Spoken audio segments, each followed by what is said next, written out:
ladies and gentlemen, it's D-Man the Great here, and I'm back once again. And today I'm here to talk about the NBA trade deadline, which is tomorrow, and a few different other things.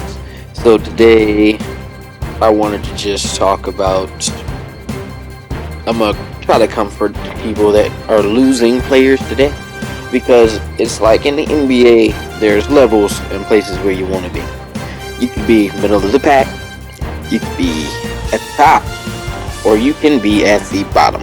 Now, being in the middle of the pack means you're getting maybe barely into the playoffs, or being barely into the draft lottery.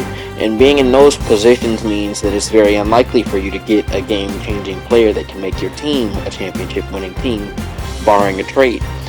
And being a middling-of-the-pack team and not being able to clamp on and become a super team, which is what you need to win in today's NBA. Like if you look at the teams like the Nets stacking the deck to have 4 All-NBA, 4 or 5 All-NBA guys, and potentially getting more. Or if you look at the LeBron James Cleveland Cavaliers team up initially, and then also the Miami Heat team up, and then the Boston Celtics trading to get 2 top 20 guys in there at the very end of their prime in Kevin Garnett and Ray Allen. And also you look at the 80s Bulls and Celtics, which are stacked teams. I don't give a damn what you say. And you look at the 90s Bulls, just by Michael Jordan being the power that he was in his day and age, and nobody even stepping up to decide to make a team to stack as well against Jordan. So we end up in this place today where being a middle of the pack team gets you absolutely nowhere. And being middle of the pack means your team isn't going to win. And that's not good. Being a middle of the pack team. Oh, we're average every year. We might or may not win. But you're not going to win a championship. So you want to be at the bottom because it's like, oh, we could get a game changer. And then if they have a couple bad seasons, even with the game changer, we could get a couple more guys that could game change. And then hope. We're in that championship race. We got a shot. We can fight for it. But we might be bad again soon, because the thing is, in the middle, sure, you might be alright, but you're not going to be terrible. And you're not going to be good, though. You're not going to win a championship, so it becomes pointless. You're just wasting years away on different players, and you don't know what's going on next. And the trade deadline and all this stuff tomorrow is going to go down. And this has the ability to be possibly the biggest trade deadline. And the reason why we're watching the 2 teams that I have on this screen right now, the Raptors and Pacers, that these 2 teams could look very different. Sabonis is coming off back-to-back All-Star games, being a star and getting close to, if he was on a good team, maybe even being a superstar.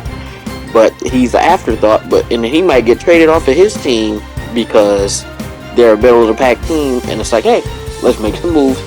Let's try to get up somewhere where we can decide if we want to play for a championship, and that's what's important. And the Raptors also, after losing a couple of big men, losing their big men, they seem to be a middling team, and they can try to be good again with the core that they have, but it's no point to it because they're not going to win again. Their hope of winning another championship are up and gone. Last year was their best shot at repeating, but they didn't really stand a chance at repeating. And then also, you have teams like the Boston Celtics, who were at the top of the East and can generally challenge to try to make a run at the title, but won't go that far. And you being in the middle, you gain nothing. You just waste years off a player's career. But you want to be at the top of the bottom, which is where this player movement generation is going to go.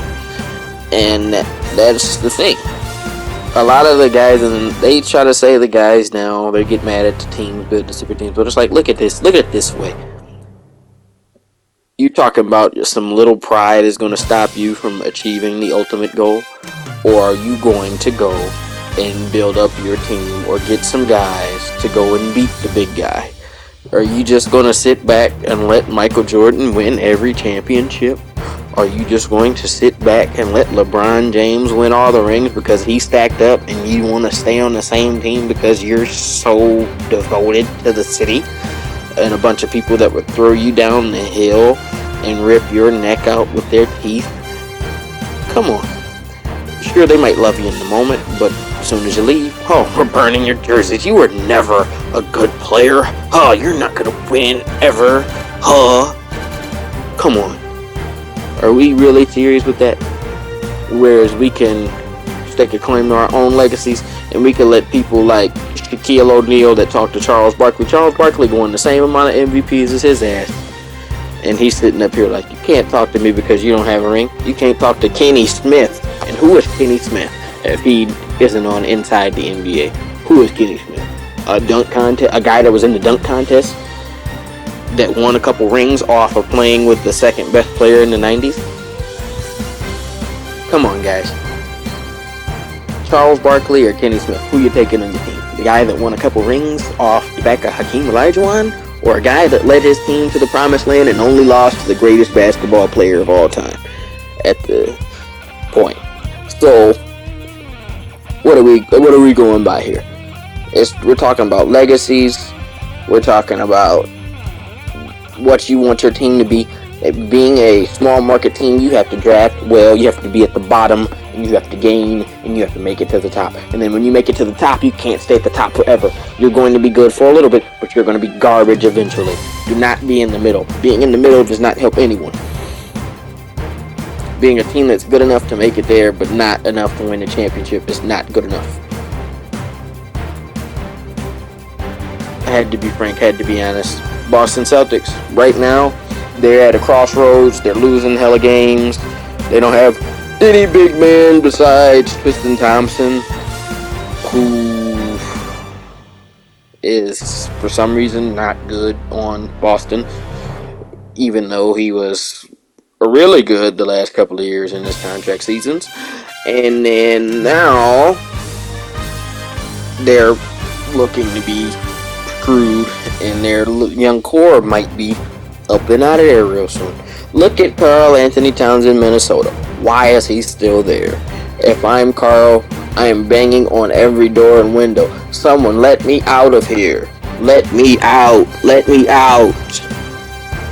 We have to, because like just everything. Being in the middle is not good enough. You have to be good enough to try to win, or be good enough to get lucky one year where you can make a run to the top like Dirk. Or like, look at the Portland Trailblazers from a couple years ago. Say if they beat Golden State in 2019 and then they get lucky and they somehow defeat Kawhi and the Raptors. That would be one of the luckiest championships to ever have happened. Like the Raptors getting lucky and all the players on Golden State falling ill to injury. Durant tearing his Achilles, and also being out with an Achilles in the middle of the playoffs, and then Klay Thompson tearing his ACL at the end, and then also being hurt for a few games of the series. They don't win that championship if those guys don't get hurt.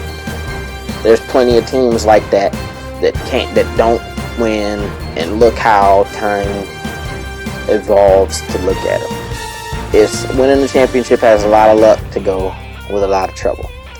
So be in the middle and do nothing, or be at the bottom and then build your way to the top.